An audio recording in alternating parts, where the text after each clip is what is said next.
Arthur C. Clarke once said, "Any sufficiently advanced technology is indistinguishable from magic," meaning that the only difference most days between which is how well defined it is. I mean, I cast a spell that allows my voice to be turned into lightning and sent that lightning to the grand compendium of YouTube that you can access and use a device to convert this remembered lightning into a video that you're watching right now. A lot of game designers are acutely aware of this and often have ways to incorporate ideas we as players are comfortable with, but have to create either a suspicion of disbelief or find an appropriate solution to have it present. But there has to be some reason to lean heavily into one or the other in each system, right? Today, I want to look at what having a lot or a little can do for a system or a game run in them as we decide which to choose, magic or technology. Let's kick today off with going with the spicy choice of picking neither. Also known as historical fiction, the choice to set a game in a low-tech, low-magic setting can tether it to a level of realism. This realism typically chooses to focus on a grittier, darker aspect of a setting, allowing combat to feel harsher, fights to be bloodier, and recovery to take a greater amount of time. It makes the stakes high, with no real way to rely on any deus ex machina that may change the outcome of an event, and some really enjoy this dark tone.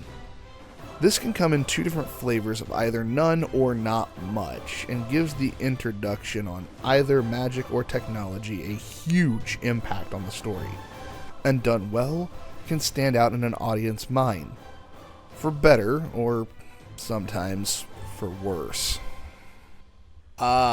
Swords and sorcery, high fantasy, spells and plate mail, dungeons and... no, that's way too on the nose. This is your basic fantasy loadout, oftentimes using magic in place of technology.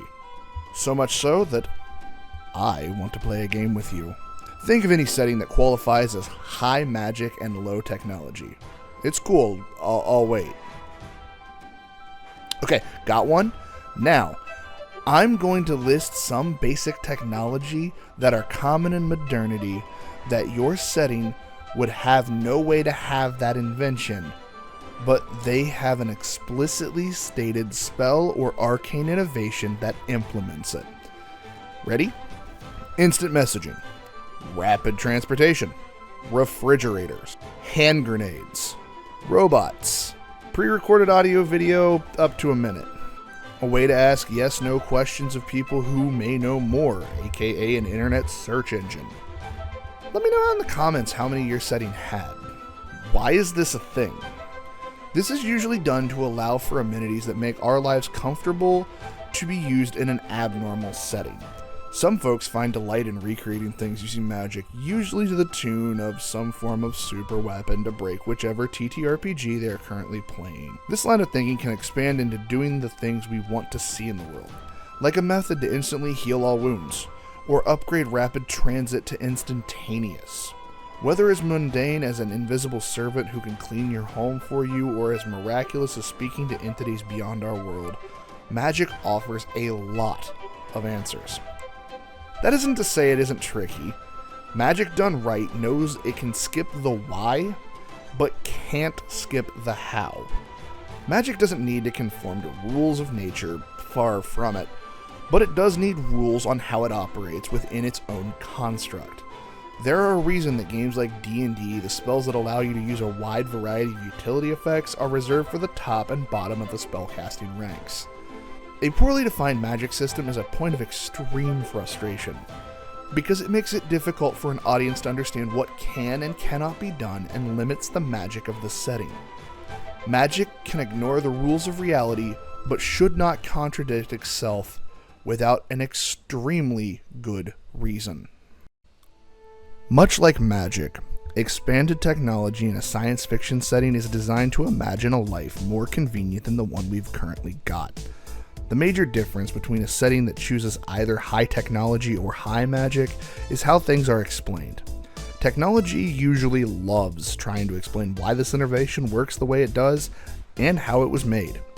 Take, for example, an item we know well, and we'll see how two different TTRPG systems handle them.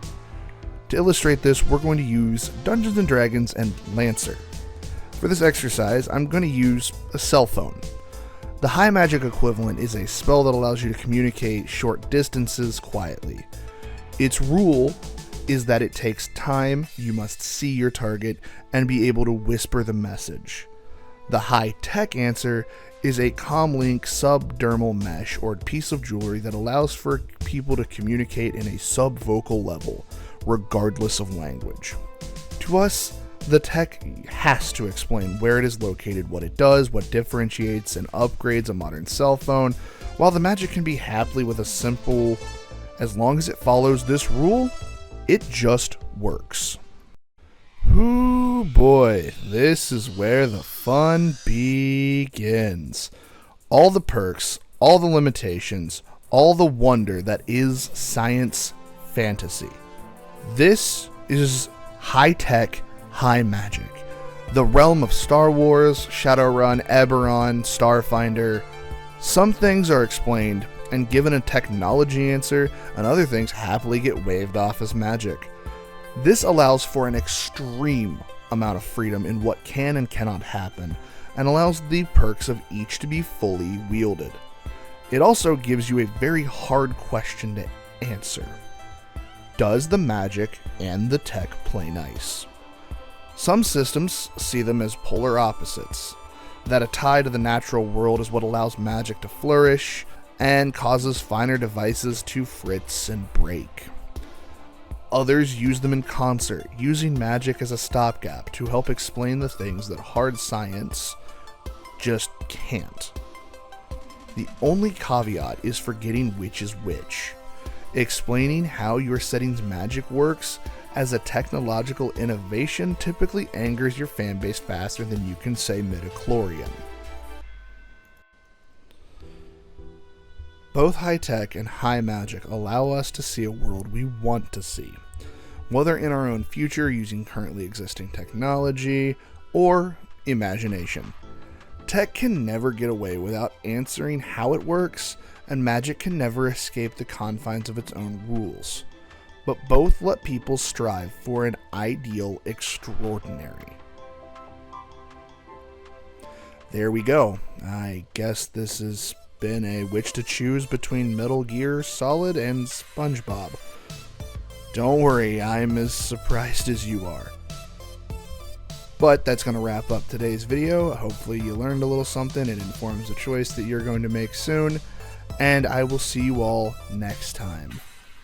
Thanks so much.